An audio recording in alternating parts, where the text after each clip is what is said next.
Welcome into a special edition of Inside Carolina podcast. I'm Tommy Ashley. That's Jason Staples, sponsored by Johnny T-Shirt and Congruity. Jason, we've been doing these scouting podcasts for a while. If folks are on the Tar Pit Premium message boards, you've seen Jason's scouting videos of portal class commitments for a couple years now at least. And lately, Jason, you've done 3 defensive linemen that have committed and that are at North Carolina currently for Bill Belichick and staff. We'll start. I kind of gave it away. I had his name scrolling at the bottom first out, but Melkart Abou-Jaoude from Delaware. An interesting scouting report you did on him. I will say one word and let you run with it. Motor. That's it. Motor. This is a guy who, when you watch him, there's almost an exuberance about the way he plays. You know, you see him go, and when he starts in pursuit, chasing somebody, he's got the arms going, he's got the high knee drive. He's running. He's got the almost a Forrest Gump thing going, but with some real burst to it, where he's really getting. You can see he's really pushing. The athleticism is there, and the length is there, and that's the other thing that he's the other word along with motor that comes to mind is rangy. He's one of those guys where he's a high motor, rangy kind of guy. Where he's listed at 260, at 6'5", 260, and you can tell the length is absolutely there. But 260, I don't want to say he's a thin 260. But he's he's kind of a wiry 260.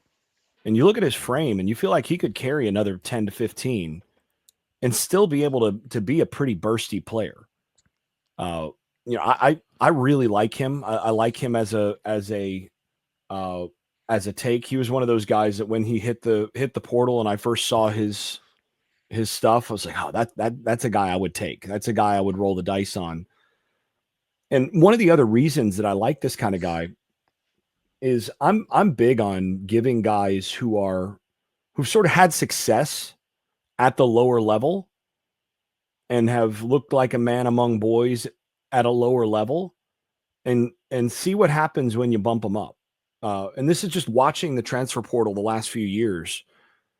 I think you see a lot of situations where really highly ranked guys maybe don't pan out at their first spot, and then they go to the second spot, and it turns out they probably don't pan out there either.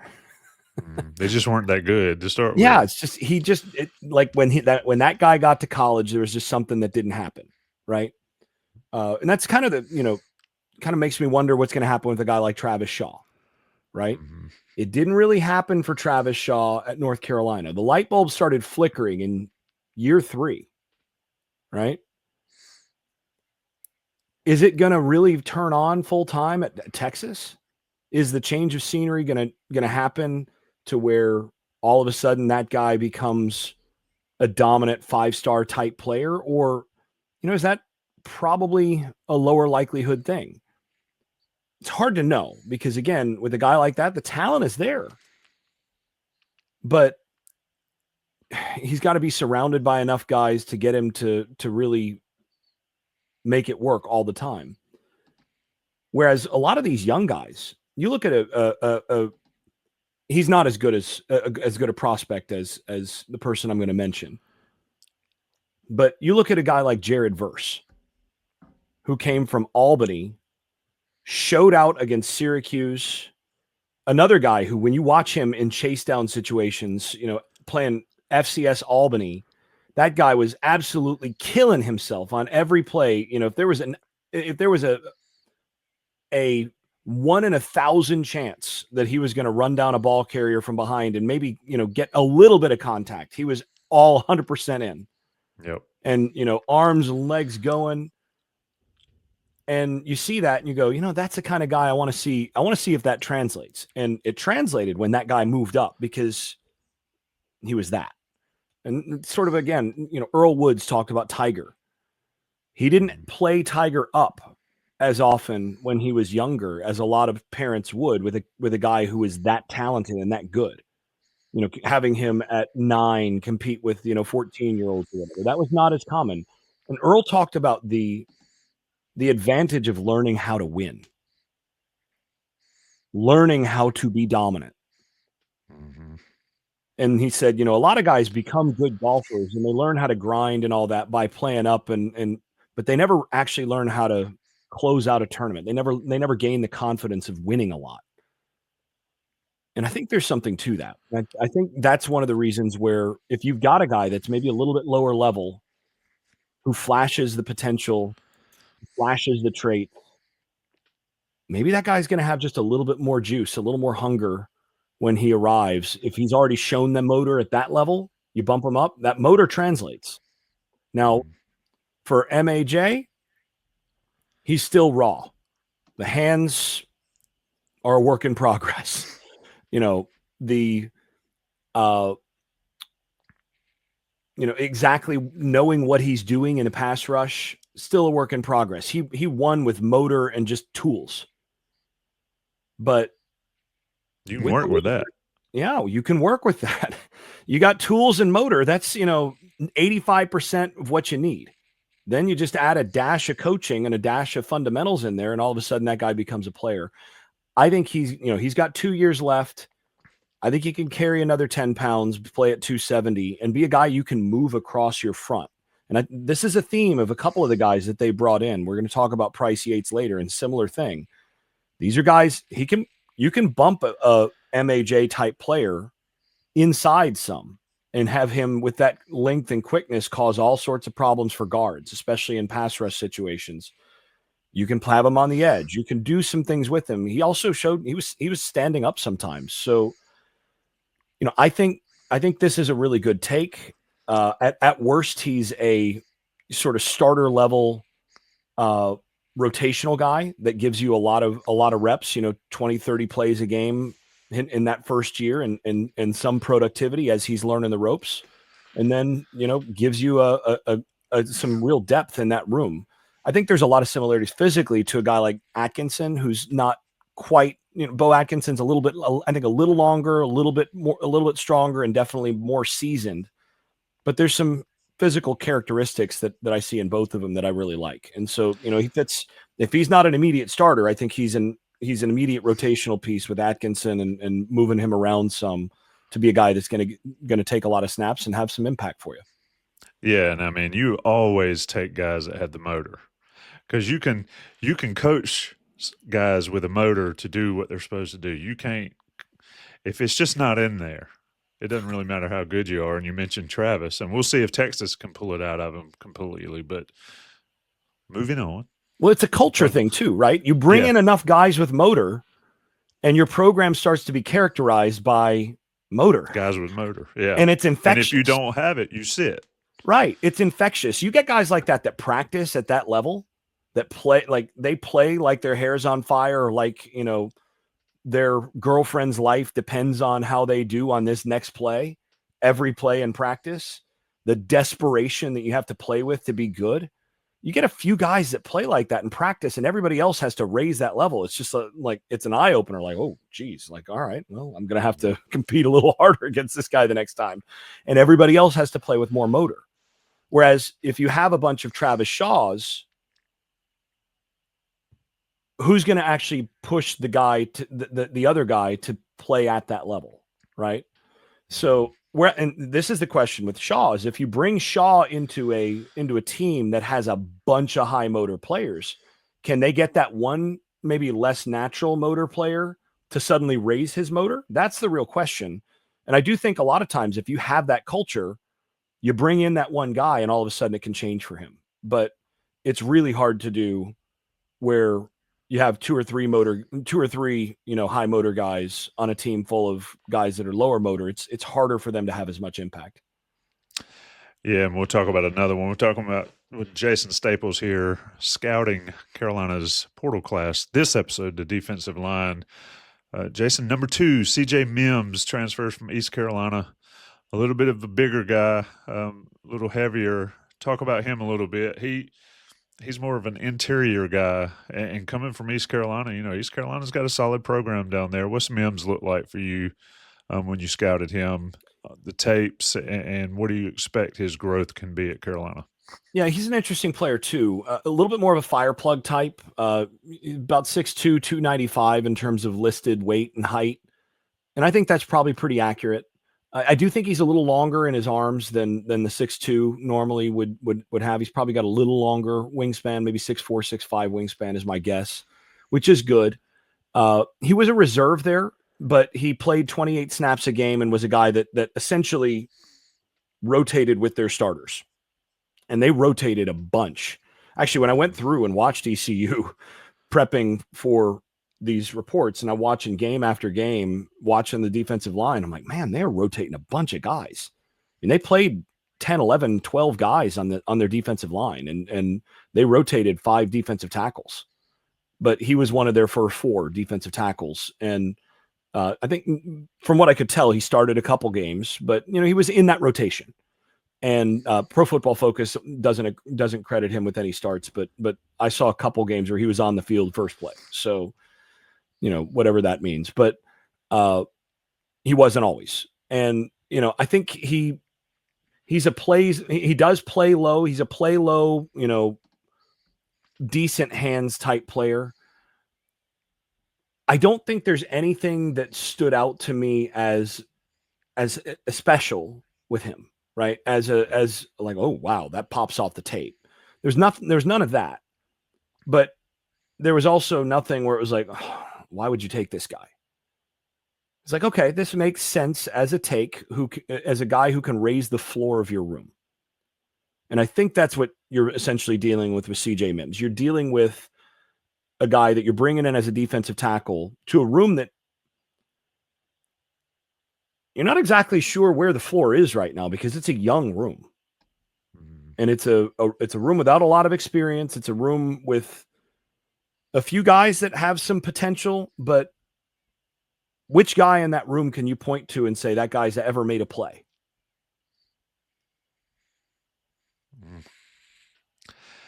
Not a ton.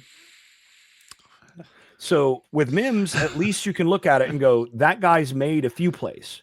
And he did make a few plays on in the situations that I looked at. He had a couple tackles, a couple stops at and around the line of scrimmage. He's more of a run stopper from what I saw. Didn't have a whole lot of juice in the pass rush game, but I do like his chase. He's again another guy that his motor ran pretty. I wouldn't say his motor ran as hot as MAJ's. But he showed some motor when the ball went wide. You saw him getting his angle and getting on his horse to really run to the football, and that's something ECU really impressed me with actually defensively. Is they did that as a team defense. They ran to the ball, so that's not something he's going to have to learn how to do. And I thought he was pretty well coached. He stayed low. First and second steps were pretty decent. Had some power moving forward. You saw him compress the pocket and in a few cases get into the backfield and create problems of penetration. So all of that's there in terms of capacity. Only 295. I think for him, probably better weight would be about 305 if he was, in great shape. You could get him rounded out just a little bit more because I think he's more of a strength player than he is a quickness type player that you're going to want to maximize his rush out of. But I think he's a good player and a guy that raises the floor of your room. You at least know with him, I think you're getting roughly a replacement level player so that, you're not being consistently taken advantage of on the interior when he's on the field. He's a guy that you're probably not going to get killed having him out there, but he's probably not going to be a difference maker either. I don't see a difference maker, but I do see a guy that can kind of help you set the floor. There's some upside to work with. He's still got some time as well left in his eligibility. I think with a really good offseason and a little bit of additional seasoning, he can become maybe a little bit better than a replacement level player and do more than just set the floor. But if nothing else, I think you're bringing in a guy that is a solid rotational piece that can help you stop the run in the ACC. Yeah, I mean he's got some. He played against some ACC teams at East Carolina, of course. So he's not a guy that's jumping up a huge level, like some people want to believe. That's CJ Mims, like you said, 6'2", 290, 295 ish. Vanceboro, so North Carolina homegrown guy. I went to West Craven. We're talking with Jason Staples again on the defensive line portal class scouting reports. Check out Inside Carolina's Tar Pit Premium message boards for Jason's videos on all this stuff. Johnny T-shirt and Congruity are always sponsors of the podcast, always great sponsors and friends of Inside Carolina. Last guy, North Carolina fans saw him plenty back in December. There was some belief that, hey, anybody could have done that, but he wrecked North Carolina. He played well against North Carolina in the Fenway Bowl. Obviously, Carolina missing a few players, but Pryce Yates, Jason, another guy that is obviously transferred from UConn, but another guy, you talk about his motor and his love of football that comes out on the football field. I don't think that's ever a bad thing, especially when we're talking about defensive linemen. Yeah, I mean, there have been a few guys you can remember in some of my scouting reports the last few years. I asked the question, does he love football? I don't think you have to ask that question with this cat. you can see, again, the desperation that he plays with when he's out there sticks out. What I did is I went back to the 2023 tape with him because 2024 was okay. It's like, okay, well, he's a good player. He did pretty well against Carolina. I can see why you'd take him. But I also knew that he didn't really play until game 8 in 2024 because he'd been banged up. He got hurt. So what I decided to do is I'm going to go back and take a look at what he looked like pre-injury. He's a different player. Yep. So here's the question. Are you getting pre-injury Pryce Yates? Because if so, he's not Rucker. He's not quite Rucker. But he's a guy that you put out there, and he's probably an upgrade over Evans. And I think Evans was a whole lot better than a lot of fans think. Evans did a lot of dirty work, took on a lot of double teams, did a lot of work on the edge, and was a pretty darn good player the last 2 years, especially this year. He was a good player. Yates, though, is able to make some real plays. And he comes with some pass rush juice as well. One of the things I like about him is his hands, actually sort of the opposite of MAJ. His hands show some mature capacity. He's been coached, and he knows how to use his hands, and he gets guys off of him. And he's listed at 6'4", 265. That's he plays heavier than 265. He's a guy that, again, you can slide him inside. You can play him at the 3 technique in certain smaller fronts. You can bump him inside and put him right over a center in pass rush situations. If you go odd nickel, that sort of thing, or odd dime. But, he's really a big end. And, again, you can move him around. And they're going to be a hybrid front. He's a guy, I think he's a plug-and-play starter. You put him right opposite Atkinson. You don't ask any questions at that point. If he plays anything like he did in 2023, you're talking about an upgrade at that position.